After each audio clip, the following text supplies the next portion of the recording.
September 28th, 1941. Back between late June and early July, Army Group South was forced to transfer 6 divisions, namely its 4 light infantry divisions and its 2 mountain infantry divisions, to the Balkans to comply with Field Marshal List's request of receiving highly trained men to crush the emerging partisan movement in occupied Yugoslavia before it could spiral out of control. And this week, the sacrifice that von Rundstedt made during the early stages of Operation Barbarossa finally pays off, because this week the partisan movement in Yugoslavia is finally annihilated.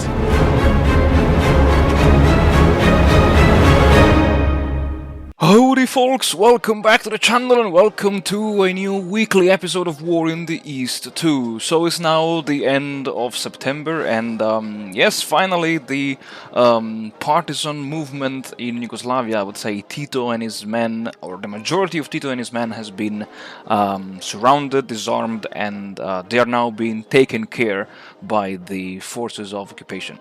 Now, for those of you who didn't, who started watching the series now, this is part of an, of an alternate history challenge that I have scripted.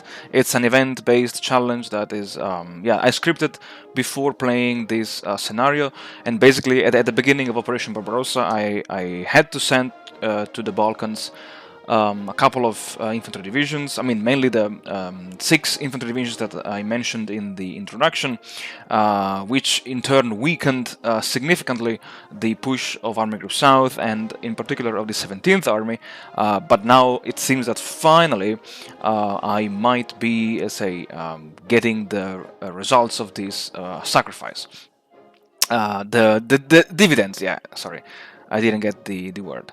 And besides this, the voiceover of this episode will be relatively short for 2 reasons. First of all, I was planning to do it like a real time without speeding forward for 2 times this episode, but then I decided to just use my usual style of recording, because in this episode there is literally nothing going on besides some troops movement and reorganizations. I would say that for the Axis armies in the east, the time has come to finally stop advancing and dig into the newly reached front line. I will be shuffling some units around. I will be relieving some motorized infantry divisions and panzer divisions of the 3rd and 2nd panzer groups from the main front line, and relieving them with foot-borne infantry divisions. And in the sector of the 9th Army, you will see me attacking the Soviet rifle divisions, and because the AI not the AI, the Red Army somehow abandoned some of its fortifications to, gain some slight advantage over the enemy. I have decided to occupy the Axis and then to pull back. This is because when you occupy an enemy hex with a fortification level in it, the fortifications get destroyed, and I don't know why the Red Army did it, but when I saw the opportunity to, destroy some enemy fortifications, I said, well, why not?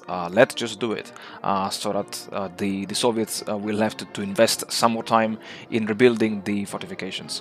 And besides that, I will also wipe out in the sector of Army Group South the pocket around Voroshilovgrad, which, because of my mistake of last week of leaving Voroshilovgrad open, the enemy retook it, and I lost the, I think it was the 1st Construction Battalion, which was tasked of repairing the rail yards.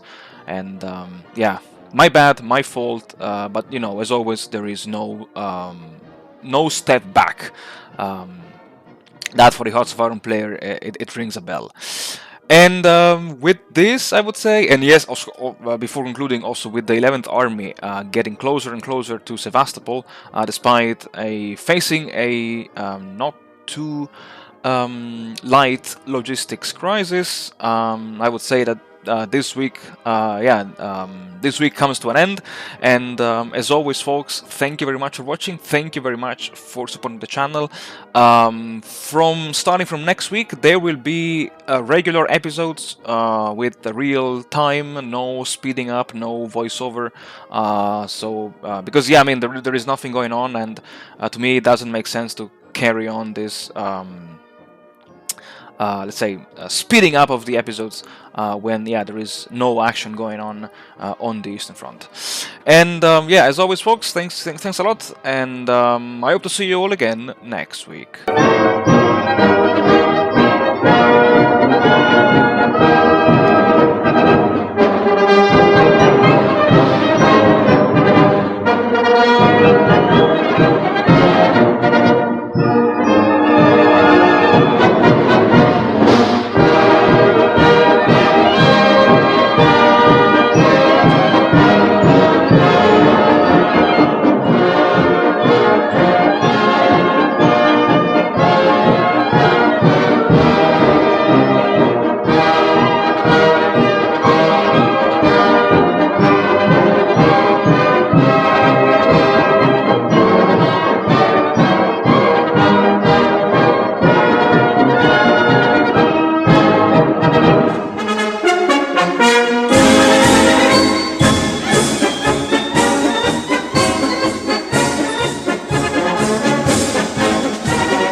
Bye.